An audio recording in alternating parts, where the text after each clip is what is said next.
Oke teman-teman, selamat bergabung kembali dengan Kak Wawan di channel berfisika.com ya. Enjoy physics everyday.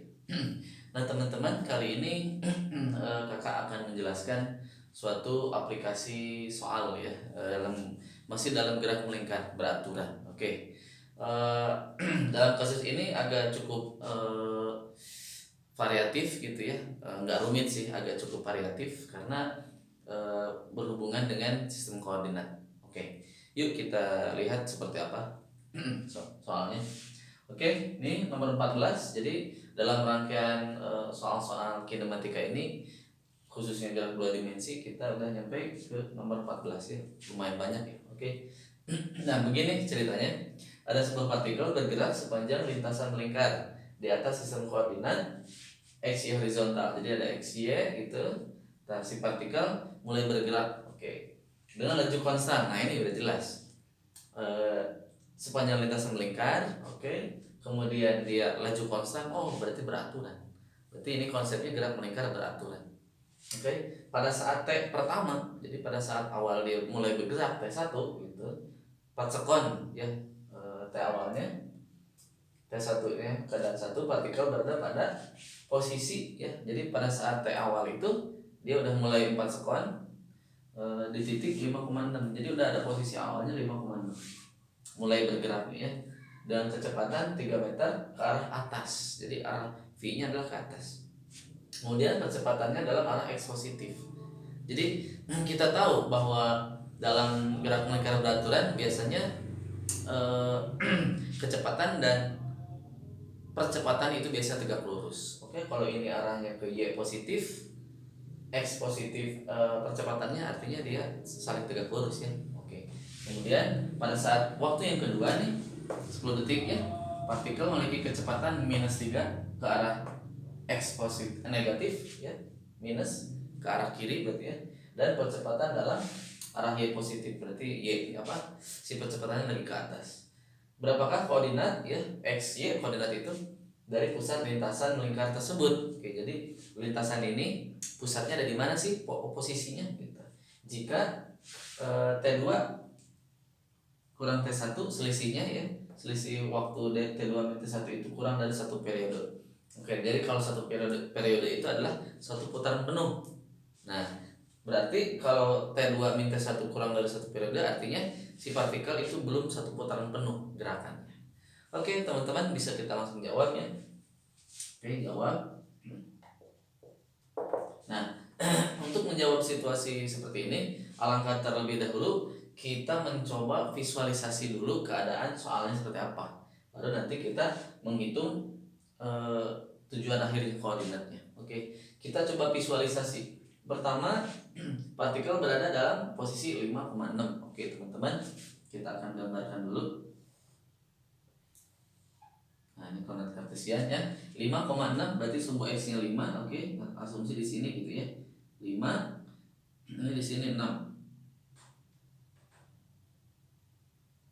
Nah, sini ya, teman-teman. Ini titik 1 gitu. Titik 1. Oke. Nah, pada titik ini coba kita analisis, lihat. Partikel itu punya kecepatan 3, arahnya ke atas.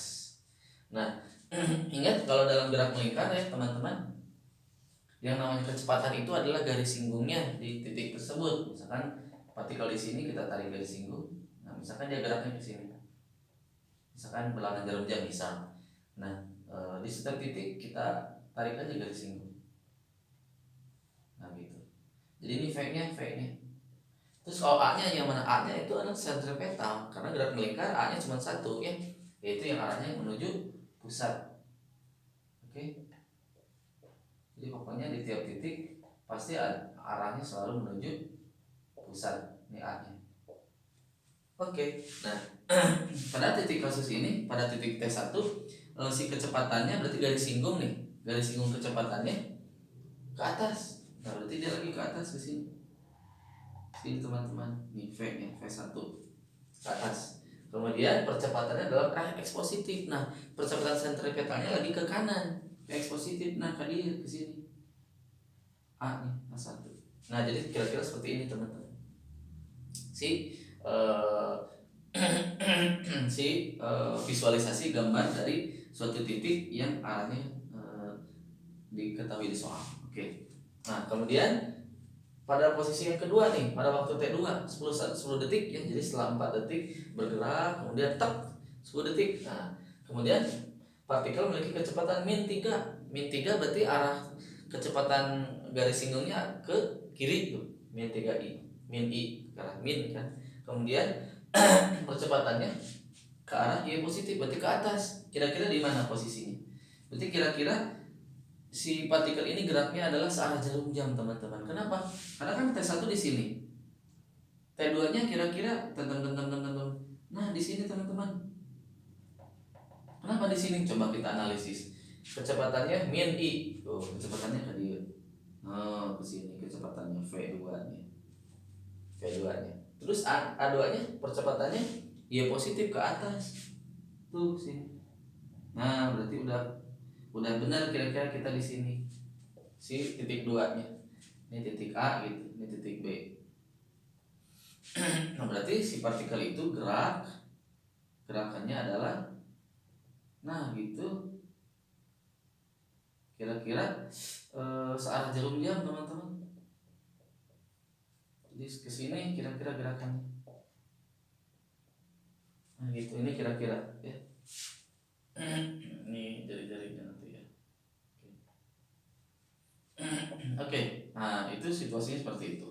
Nah, sekarang langkah selanjutnya kita akan menjawabnya dari informasi yang didapatkan, yaitu T2 min T1, karena waktunya udah ada nih 4 dan 10. Oke. Nah, sedangkan kita ketahui bahwa selisihnya itu adalah kurang dari 1 periode. Coba kita lihat ya. T2 min T1 sama dengan berapa? T2 min T1, T2-nya 10 ya, teman-teman. 10 dikurangi 4 ya. Jadi sama dengan 6 sekon. Coba lihat, ini kan seperti gerak melingkar ya. Lihat, titik A, mula-mula titik A, kemudian gerak. Nah, ke titik B. Kira-kira kalau satu periode itu adalah dari titik A kembali ke titik A, itu adalah satu periode. Tetapi kalau titik A kemudian ke titik B itu berapa periode kira-kira? 3/4-nya, teman-teman. Oke, karena ini simetris ya. Berarti kita bisa tahu bahwa 3/4 dari periode itu sama dengan selisihnya ini. Waktu yang ditempuhnya itu berarti 6 sekon. Berarti si periodenya dapat kita tahu nih. 6 dikali 4 per 3. Jadi berapa? 8 detik. Nah, itu periodenya. Oke. Nah, jika periodenya dapat, berarti kita bisa mencari si jari-jari lintasannya. Oke. Caranya dapat dari mana? Dari rumus yang biasa. V sama dengan S per T ya, teman-teman. Oke. S-nya adalah 2πr ya per T. Nah, berarti T-nya dapat. T-nya bisa dapat nih. T-nya bisa. Berarti R-nya dapat. R-nya adalah V kali T ya, V kali T per 2pi, teman-teman. Nah, ini. Oke, V-nya berapa? Lajunya konstan. Berapa? Lajunya konstan tadi berapa? 3. Di sini min 3. Kemudian 3. Lajunya kan besar ya, berarti 3 ya. 3 dikali 8 per 2 kali 3,14. Nah, teman-teman kalau hitung, itu R-nya dapatkan nilainya 3,82 meter. Nah, itu adalah posisi R-nya, posisi jari-jari si lintasan lingkarnya. Berarti si posisi X-nya tahu dong. Posisi X-nya. Berarti posisi X-nya berapa?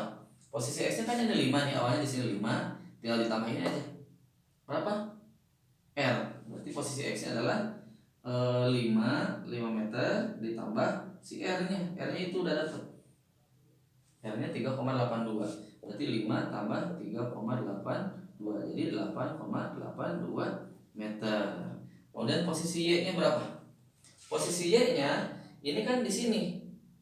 Posisi A awalnya di sini, kemudian dia berputar. Nah, tetap dia posisi Y-nya ada di titik 6. Y-nya gitu. Bukan jari-jarinya. Jadi posisi Y-nya memang di titik sini kan, dia tetap di sini. Mutar ke sini lagi ujung ke A. Karena posisi A tidak berubah dari arah lintasannya. Berarti posisinya adalah 6 ya, 6 meter.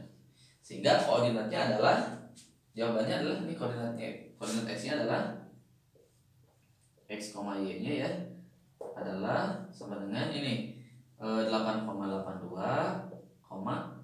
meter.